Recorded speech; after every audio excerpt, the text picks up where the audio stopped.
Damos las gracias al Señor por su bendición, por traernos a este lugar, a compartir, a vernos. Yo encuentro que cuando nos encontramos y nos vemos, nos damos ánimo. Yo soy el tipo de persona que recibo energía cuando estoy con gente.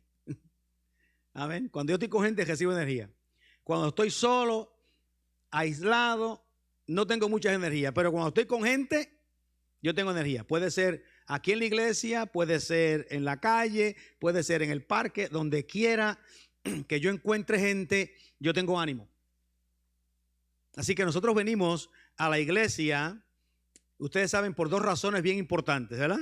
Venimos aquí al templo por dos razones importantísimas. Muchas personas creen que vienen a la iglesia a cantar, otros creen que vienen a escuchar la predicación. Otros creen que vienen a, yo no sé, a danzar.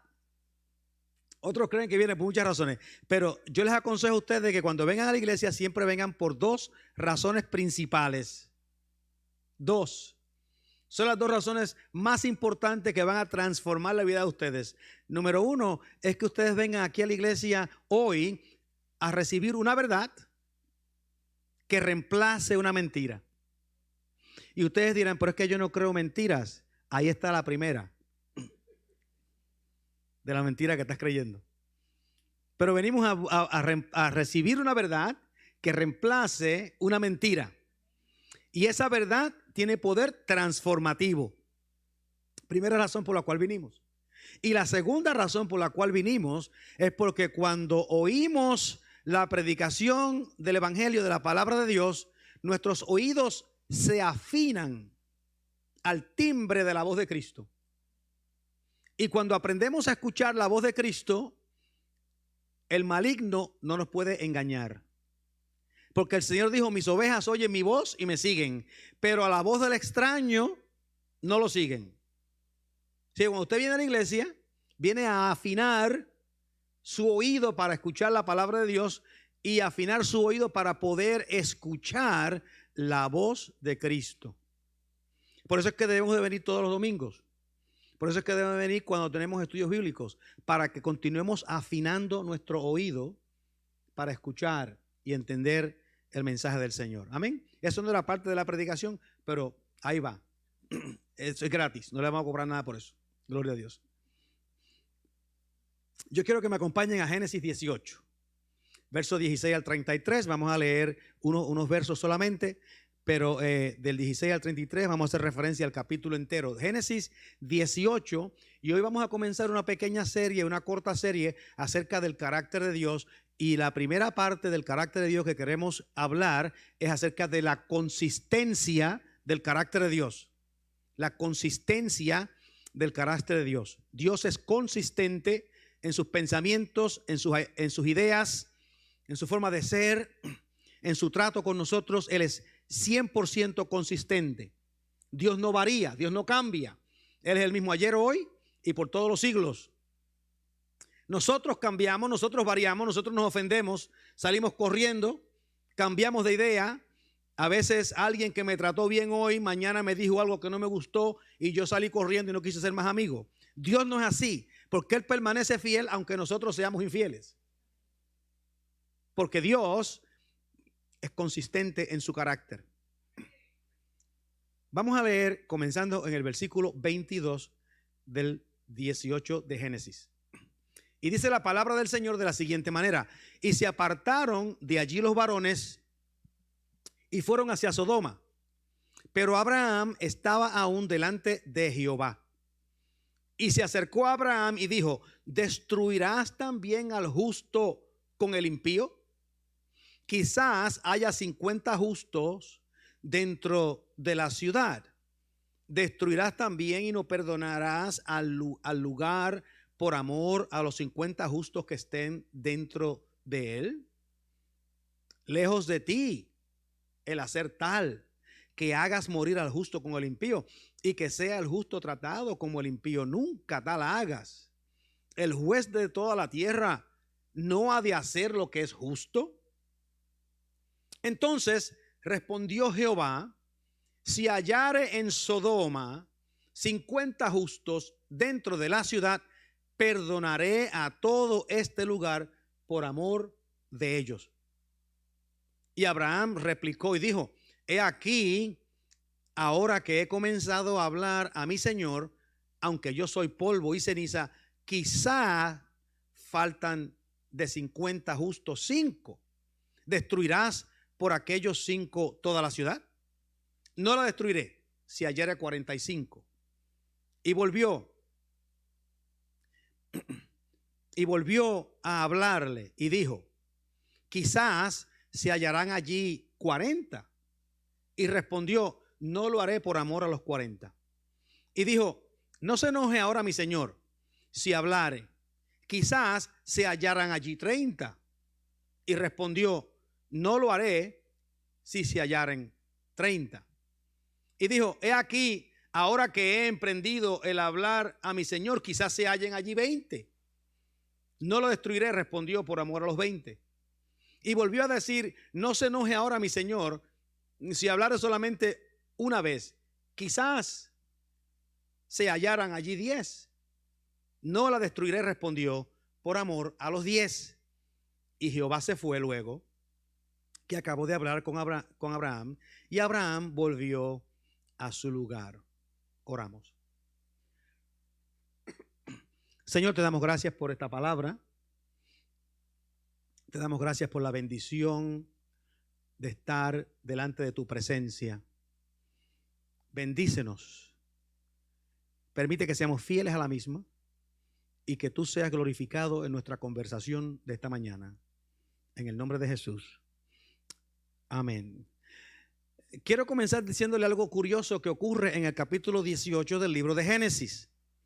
Si usted va al comenzar el capítulo, hay una frase donde dice que Jehová vino a visitar y visitó a Abraham. Y cuando Jehová viene a visitar a Abraham, dice que venían 3 hombres a visitar a Abraham. Dice: Jehová vino, pero vinieron 3. Ustedes saben que la Biblia habla de que Dios se manifiesta en 3 personas. Y mientras Abraham hablaba con Jehová en el capítulo 18, se refería a él como si fuese una persona. Sin embargo, estaba hablando con 3. Y cuando el Señor se apartó de Abraham, se apartó como si fuera una persona, pero estaba hablando con 3. No sé si se había dado cuenta de eso anteriormente, que el Señor se revela como un Dios a Abraham en el capítulo 18 de Génesis, pero cuando Dios se le presenta a Abraham, vienen 3 hombres, no 1. Yo encuentro eso curioso. Amén. Pero Dios es consistente en su revelación. Dios es consistente en su carácter. Dios es consistente en quien Él es. Dice un hombre que ustedes han oído mencionar anteriormente, Leonardo da Vinci, que la consistencia no es del que comienza, sino del que persevera. No es del que comienza, sino del que persevera. Decía también otra persona más inteligente que yo: el talento es algo corriente, todo el mundo lo tiene, es común. No escasea la inteligencia, pero la consistencia casi no se puede encontrar. La consistencia requiere que uno se mantenga funcionando por un largo tiempo, tratando de conseguir cualquier objetivo, sea el que uno ha establecido. Consistencia. Ustedes han oído acerca del leopardo cazador, en inglés se llama un cheetah, el leopardo cazador. ¿Usted ha visto alguna vez como los documentarios acerca del leopardo cazador? Es un animal que puede alcanzar hasta 70 millas por hora. En algunas calles de Columbus le tendrían que dar un ticket de velocidad. Puede alcanzar hasta 70 millas por hora, pero tiene un problema, es que no puede sostener esa carrera por mucho tiempo porque tiene un cuerpo muy grande y un corazón muy pequeño. Y entonces se fatiga, y si no alcanza a su presa en la primera carrera que hace, tiene que abandonar la carrera, descansar para volver otra vez. Entonces yo pensaba en el leopardo cazador y digo que en muchas ocasiones las personas, los cristianos, no somos consistentes en nuestro caminar con Dios porque tenemos un corazón muy pequeño. Nuestro corazón no es lo suficientemente grande para sostenernos en la carrera. En otras palabras, nos desanimamos con suma facilidad. Nos despegamos de la meta que nos hemos establecido porque no tenemos la resistencia para sobrevivir. No tenemos la resistencia para terminar la carrera. Es más, algunos cristianos, algunas personas creen que si ellos están ocupados y en constante movimiento, eso quiere decir que ellos van a hacer algo grande. En muchas ocasiones el estar ocupado y en movimiento significa que no vamos para ningún sitio. ¿Alguna vez usted se ha montado en un treadmill? ¿Sabe lo que es un treadmill? Si se ha montado en un treadmill y comienza a caminar, yo he caminado hasta 1 hora y media en el treadmill sin salir de la casa. Estaba en movimiento y estaba ocupado, pero no fui a ningún sitio. Estaba solamente ahí caminando. Así que el estar en movimiento y el estar corriendo o el estar haciendo algo no quiere decir que uno va a alcanzar ninguna clase de meta. Cuando uno va a alcanzar una meta, tiene que ir en una dirección en particular, con un propósito en particular y mantenerse consistente en su caminar. Cuando yo estaba en el ejército, los comandantes tenían una frase que usaban a menudo con los soldados y era: yo quiero que ustedes me den 100% de su esfuerzo. Eso lo decían todo el tiempo. Cuando yo llegaba a una unidad nueva, me encontraba con el comandante, era necesario tener una reunión con el comandante, hablar cuáles son los planes y demás. Y una de las cosas que me decían constantemente era: capellán, yo necesito que me dé 100% de esfuerzo. Y mi contestación siempre era la misma. Yo le decía: si yo te doy 100% de esfuerzo todo el tiempo, en 6 meses voy a estar quemado y no voy a servir para nada el resto del tiempo que esté aquí. Le dije: pero ¿qué usted cree si yo le doy 80% de esfuerzo y puedo durar los 3 años que me corresponde estar con ustedes? Y todos me decían: pero 80% no es suficiente. Dije: lo que pasa es que si le doy más de 80 me quemo, pero si le doy 80 soy efectivo. A veces nosotros no sabemos cómo, ni siquiera vivimos, presentamos nuestras vidas. Cada persona, ustedes todos, tienen una forma en que ustedes aprenden, en que ustedes viven. Cada uno de ustedes tiene una forma en que ustedes deciden cómo van a funcionar.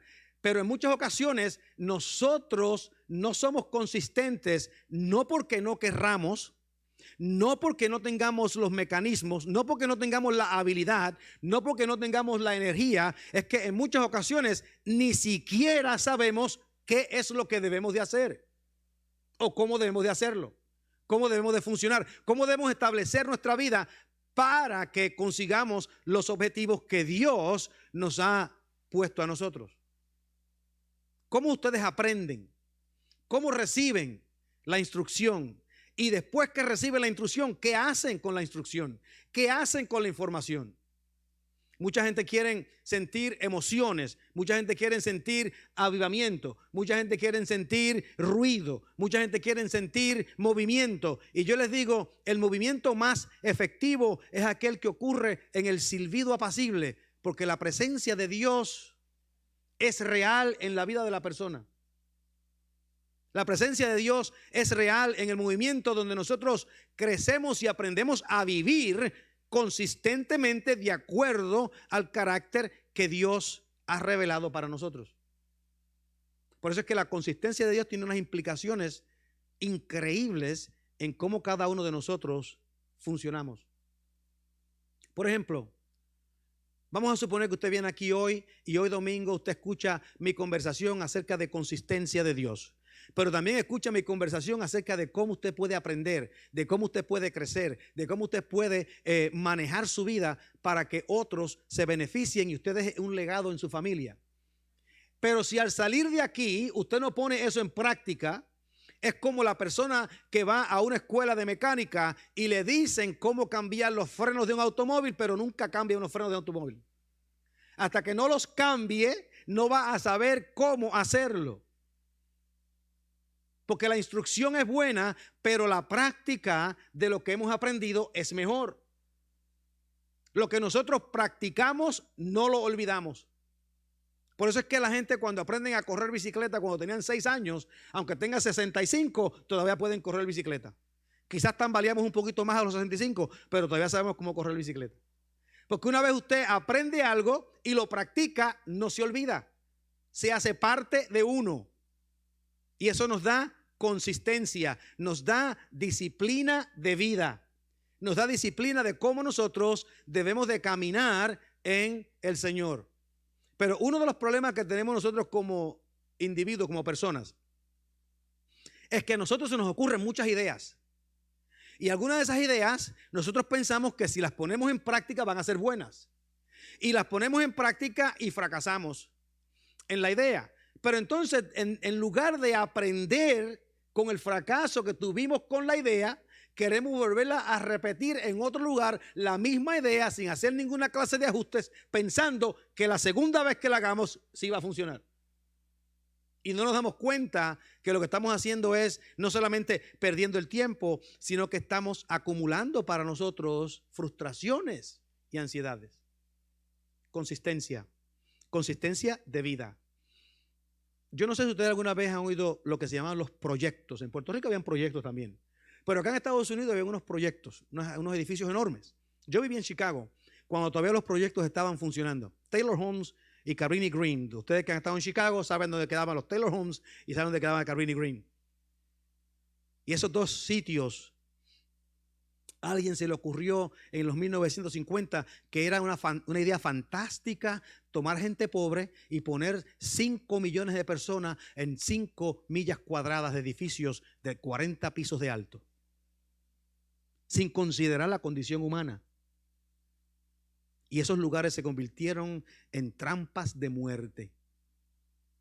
Miles y miles de personas murieron en esos edificios, asesinados por drogas, por vicio, luchas de pandillas callejeras, por miles y miles, por años. Y nadie se daba cuenta, o nadie quería darse cuenta que lo que habían hecho era un disparate, porque no entendieron la condición humana, no entendieron cómo era que debían de funcionar. Y uno de los problemas que nosotros tenemos como cristianos no solamente es que no entendemos la condición humana, es que no entendemos el carácter de Dios. Y Dios es consistente. Dios es consistente, no importa cuán difícil sean las situaciones en las que nos encontramos. El predicador Charles Spurgeon, yo no sé si ustedes han oído mencionar quién era él, pero algunos de ustedes sí. Charles Spurgeon dijo en una ocasión que la vida de un hombre era más importante que el habla del hombre, que sus palabras. Cuando uno evalúa la vida de una persona, puede encontrar que sus obras se puede contar en dólares, pero sus palabras se puede contar en centavos. En otras palabras, cada uno de nosotros debemos de aprender no solamente a recibir la palabra de Dios, sino a vivirla. Porque la palabra de Dios tiene consecuencias, tiene implicaciones. Cuando nosotros escuchamos la palabra de Dios y el carácter de Dios, eso tiene implicaciones. Eso significa algo para cómo nosotros andamos, para cómo nosotros nos relacionamos con las otras personas. Ustedes me han oído a mí decir aquí en 1,000,000 de ocasiones, quizás menos, pero más o menos, que si yo quiero cometer un error, lo quiero cometer del lado de la gracia, no del lado de la ley. Porque el que comete el error del lado de la ley normalmente va a hacer un daño irreparable. Pero el que comete el error del lado de la gracia no puede hacer daño, porque la gracia lo que trae es bendición y paz. Quizás la otra persona tome ventaja de la situación, pero ese no fui yo el que cometí el error, fue la otra persona. Así que cuando nosotros hablamos de este tipo de cosas, estamos hablando de una vida que tenga una consistencia de principio a fin. Déjeme dar un ejemplo. En Génesis capítulo 3 el Señor dice estas palabras cuando hace la maldición en contra de Adán y Eva, allá al principio. Dice, y pondré enemistad entre ti y la mujer. Está hablando de la serpiente. Y pondré enemistad entre ti y la mujer, y entre tu simiente y la simiente suya. Esta te herirá en la cabeza y tú la herirás en el calcañar. Eso lo dijo el Señor cuando Adán y Eva todavía estaban en el huerto del Edén, antes de salir del huerto del Edén. Estamos hablando 3, 4, 5 mil, qué sé yo cuántos, 10,000 años antes de que Cristo viniera. El tiempo no importa. Por muchos años, y desde aquel momento Dios comenzó a funcionar y a trabajar de tal manera que su gracia se expresara hasta llegar el día de la cruz, donde la simiente de la mujer, la semilla de la mujer, iba a herir la cabeza de la serpiente. Porque Dios es consistente. Dios es consistente en todas sus obras. Déjeme decir algo más en lo que Dios es consistente. En este pasaje que leímos hoy, nosotros encontramos que Dios es consistente en revelar lo que Él va a hacer. Dios es consistente en revelar lo que Él va a hacer. En el verso 17, que no lo leímos, pero que es parte del pasaje, cuando Jehová viene a encontrarse con Abraham, hace esta pregunta: ¿encubriré yo a Abraham lo que voy a hacer? No le dejaré yo saber a Abraham lo que voy a hacer. Y lo que Dios estaba diciendo es que como Abraham era la persona del pacto, Dios quería dejarle saber a Abraham cuáles eran sus planes. Dios siempre nos deja saber qué es lo que Él va a hacer.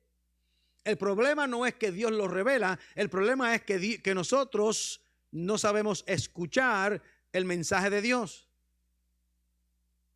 Dios nos va a dejar saber cuáles son sus planes. Yo creo que por eso es que la mayor parte de los seres humanos tienen una hambre de saber lo que va a pasar mañana.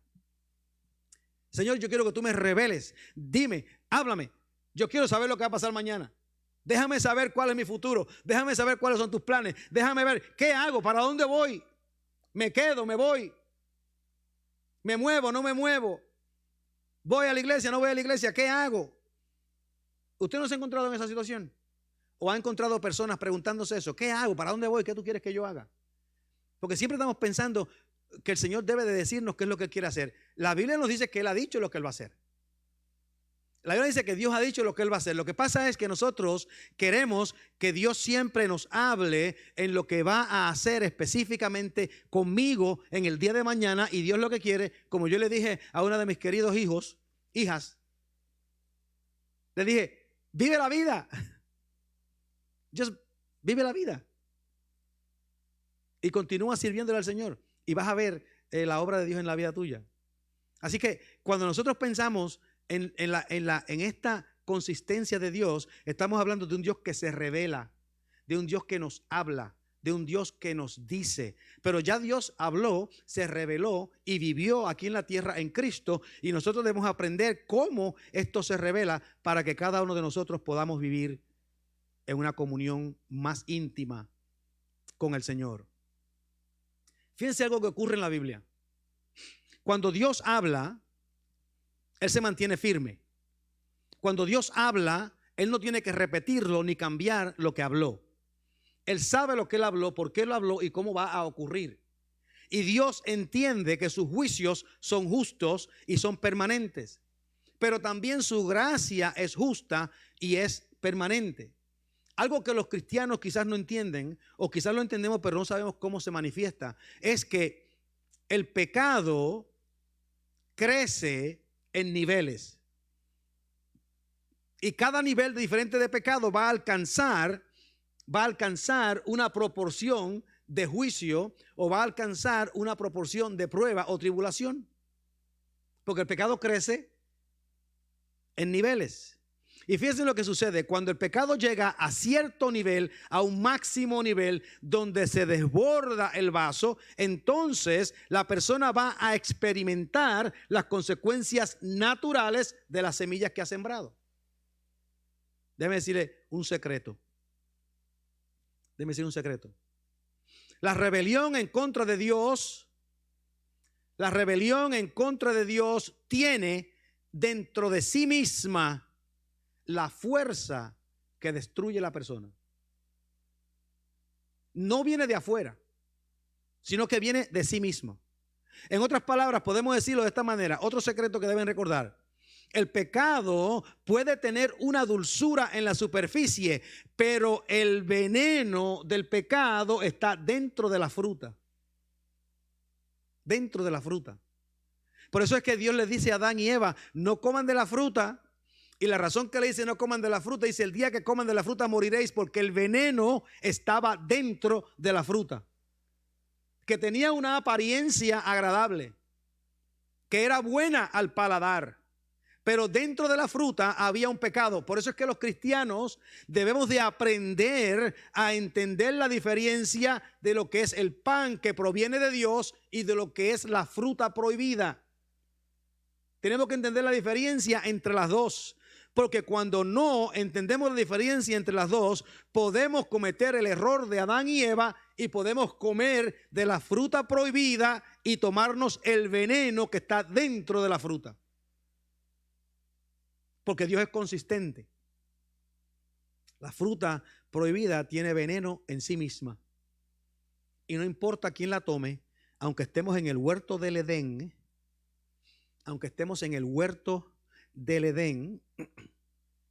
podemos ser envenenados. Así que Dios siempre revela su propósito y su plan. Y yo le estoy compartiendo con ustedes parte del propósito del plan de Dios. Acerca de la fruta prohibida, acerca del pan que viene de Dios, acerca de la consistencia de Dios. Y estas todas cosas tienen implicaciones. Todas tienen implicaciones. El Señor habló con Abraham y le trajo un mensaje donde Sara iba a concebir, iba a tener un hijo. Sara ya tenía 80 años. Dice la Biblia que Sara y Abraham estaban casi muertos, los 80 y los 90 años. Y el Señor le dice, van a tener un hijo. Sara se ríe. Y el Señor le dice, ¿por qué se ríe Sara? Y Sara dice, yo no me reí. Y eso dice, ¿cómo que no te reíste si yo te vi riéndote? Pero el año que viene, dentro de un año, para este mismo tiempo, Sara concebirá y tendrá a luz un hijo. Dios es consistente, porque Abraham no tenía herederos, pero no podía dejar su herencia a uno que no fuese de su casa. La herencia tenía que venir a través de Sara y de Abraham. Y Dios le revela a Abraham no solamente acerca de el hijo que iba a tener, sino que le habla del juicio que venía en contra de Sodoma y Gomorra. Hablar del juicio de Sodoma y Gomorra. Y Dios revela sus propósitos para con la gente. Mira lo que dice el versículo 22. Y se apartaron de allí los varones y fueron hacia Sodoma, pero Abraham estaba aún delante de ellos. Quiere decir que estos varones comenzaron a caminar y Abraham comenzó a caminar con ellos. Está caminando con ellos. Y mientras Abraham camina con ellos, escucha que hay juicio que viene para Sodoma. Pero Abraham, que era un hombre inteligente, hace un cálculo y dice, en Sodoma no solamente hay gente mala, sino que en Sodoma está mi primo, mi sobrino, Lot, y su familia. Y Lot no es un hombre malo. Y entonces Abraham comienza a hacerle unas preguntas al Señor, que si ustedes las escucharon, dicen, ¿por qué las repiten tanto? 50, 45, 40, 30, 20, 10. ¿Por qué no baja de las 50 a los 10? Sino que baja lentamente, fracción por fracción. Y baja lentamente, fracción por fracción, porque Abraham necesitaba saber cuál era la consistencia de Dios en relación a su gracia. ¿Hasta dónde se extiende la gracia de Dios? ¿Cómo se extiende la gracia de Dios? ¿Cómo es que la gracia de Dios funciona? Hay consecuencias al pecado, pero también hay consecuencias acerca de cómo la gracia de Dios funciona. Ellos se apartaron y Abraham comenzó a hablar. Quizás haya 50 justos dentro de la ciudad. Él no estaba pensando en 50 justos, él estaba pensando en Lot y su familia. Pero por si acaso, vamos a empezar con 50. Quizás haya 50. Imagínense en una ciudad como Sodoma y Gomorra, o dos ciudades como Sodoma y Gomorra, que tenía miles y miles de personas. Quizás haya 50. Ni Abraham creía que habían 50. Pero si hay 50, vas a destruir a todo el mundo con los 50. Y aquí pasa algo sencillamente espectacular. Fíjense lo que dice el verso 25. Después que Abraham hace la pregunta, quizás haya 50 dentro de la ciudad. En el verso 25 dice esto, Abraham hablándole a Dios. Oigan esto, que esto es una cosa increíble. Lejos de ti el hacer tal. Lejos de ti el hacer tal, que hagas morir al justo con el impío y que sea el justo tratado como el impío. Nunca tal hagas. El juez de la tierra no ha de hacer lo que es justo. Aquí está Abraham dándole una lección a Dios acerca de justicia, de gracia, de perdón.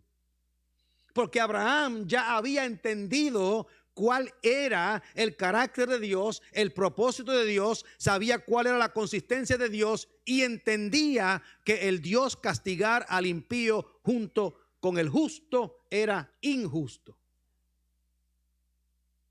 Y le reclama a Dios. ¿Cómo tú vas a hacer una cosa como esa? ¿De qué forma te vas a explicar tú después de que eres un Dios bueno y justo si castigas al justo junto con el pecador? Nosotros quizás no nos atrevamos a decirle a Dios eso. No te atrevas a hacer una cosa como esa. Pero en la Biblia hubieron varios hombres que se levantaron de esa manera. Moisés le dijo a Dios: no te atrevas tú a matar al pueblo. Porque ¿qué van a decir los egipcios? Que los sacaste de la tierra para matarlos aquí en el desierto. No te atrevas. Y la razón que ellos podían decir eso es porque ellos conocían cuál era el carácter de Dios. Una de las cosas que yo a veces veo es que nosotros acá, en el mundo de acá, a veces miramos a Dios y demandamos de Dios cosas que están en contra de su carácter. Y pensamos que como nosotros las estamos demandando, Dios tiene que hacerlas. Y no nos damos cuenta que Dios no cambia quien Él es. Ustedes saben que Dios es el Dios inmovible. Él no se mueve. Si nosotros queremos acercarnos a Dios, tenemos que movernos nosotros. Si nosotros queremos conectarnos con Dios, tenemos que movernos nosotros, porque Dios es consistente en su carácter, es consistente en su juicio, es consistente en su gracia y Él no se mueve. Entonces yo a veces oigo coritos que dice: Dios se moverá, el Espíritu se moverá. Entendemos que quiere decir es que nosotros vamos a recibir un poquito de gozo y alegría y qué sé yo cuántas cosas. Pero hermanos, Dios no se mueve. Dios es Dios.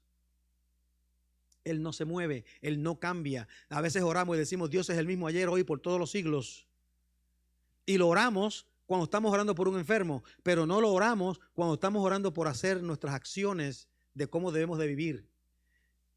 Dios es el mismo ayer, hoy, por todos los siglos. Y si Él esperaba ayer que Abraham funcionara de una manera, o si esperaba ayer que Moisés funcionara de una manera, o si esperaba ayer que Pablo funcionara de una manera, va a esperar hoy que nosotros funcionemos como ellos. Porque el Dios de Abraham, de Jacob, de Isaac y de Pablo es el mismo Dios de nosotros. Y Dios no cambia, porque Él es consistente en su gracia. Déjeme leer un pasaje aquí en primera de Timoteo 1, del 15 al 16. Y dice de esta manera, diciendo que la gracia de Dios se da sin medida. Palabra fiel y digna de ser recibida por todos, que Cristo vino al mundo para salvar a los pecadores, de los cuales yo soy el primero.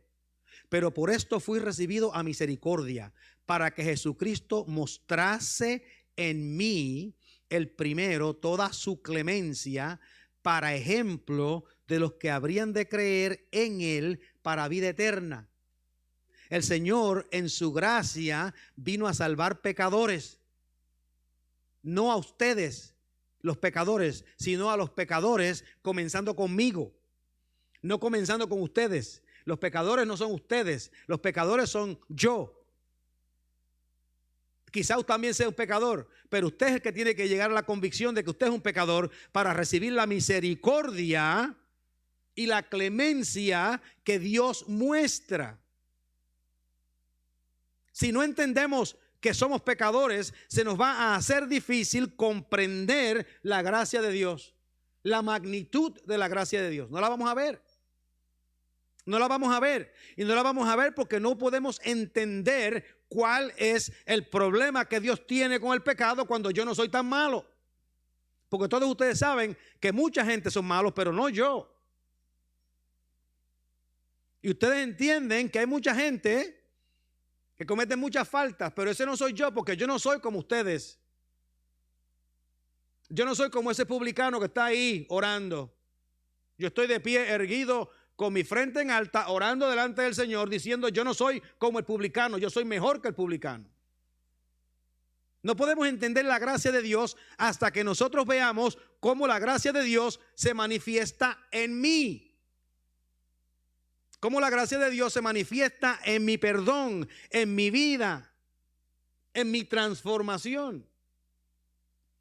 Por eso es que el mensaje de la Escritura, el mensaje de la predicación del domingo, la verdad del domingo, la verdad de la predicación debe de siempre ser: ¿qué es lo que Dios me dice a mí? Que no nos pase como ocurrió allá en una historia que decíamos en Puerto Rico, donde había una hermana en la iglesia que todas las predicaciones eran para los demás. Llegaba al final de la predicación y la hermana le decía al pastor: hermano, eso es una predicación tremenda. Hubiera sido bueno que la hermana Julia estuviera aquí hoy. Entonces, los hermanos comenzaron a decir: vamos a hacer una predicación donde no haya nadie y vamos a predicar específicamente a la hermana. Y se quedaron todos en la casa y el pastor presentó una predicación para la hermana, que era la única que estaba en la iglesia. Y al terminar el servicio, la hermana le dice al pastor: verdaderamente ese fue un mensaje espectacular. Qué lástima que no vino nadie más que yo. El mensaje no es para ustedes, el mensaje es para mí. Si yo estoy hablando, yo tengo el micrófono, pero el mensaje es para mí. Yo tengo que entender la gracia de Dios y cómo esa gracia tuvo un impacto en la vida mía. Cómo esa gracia me cambió, me influenció, me transformó para vivir una vida que sea agradable a Dios. Leo un pasaje final acerca de la consistencia del carácter de Dios. Después que el apóstol Pedro había ido a casa de Cornelio y le había predicado, y el Espíritu Santo desciende en la casa de Cornelio y los bautiza de la misma forma que bautizó a todos los judíos. En el verso 34 de Hechos 10, Pedro dice estas palabras: en verdad, ahora comprendo que Dios no hace acepción de personas. A Dios no le importa de dónde usted viene. A Dios no le importa cuánto dinero usted tiene. A Dios no le importa su grupo social. A Dios no le importa el color de su piel. Dios no hace acepción de personas. A Dios no le importa si usted es joven, de mediana edad o viejo. A Dios no le importa si usted vino de una familia acomodada. A Dios no le importa si sus descendientes eran reyes y reinas. A Dios no le importa su nombre. No le importa cuál es su apellido. Dios lo que quiere es que usted viva una vida consistente con el carácter de Dios, donde nosotros entendemos que somos pecadores, reos de muerte, y debemos entregar nuestras vidas a este Dios para que con su gracia Él tenga misericordia y nos perdone, sin importar de dónde usted viene ni a dónde va. Así que yo sigo diciéndole, como decimos todos los domingos: si usted quiere prevenir ingerir el veneno de la fruta prohibida, aprenda a discernir el pan que proviene de Dios. Escuche el mensaje de la palabra y no se deje engañar por las dulces palabras filosóficas del mundo, para que no ingiera el veneno que lo va a consumir. Oramos. Te damos gracias, Dios, en esta mañana por esta bendición, y pedimos que cada uno de nosotros, Señor, andemos de acuerdo a tus preceptos. Gracias te damos por Jesús. En su nombre pedimos. Gloria a Dios. Amén.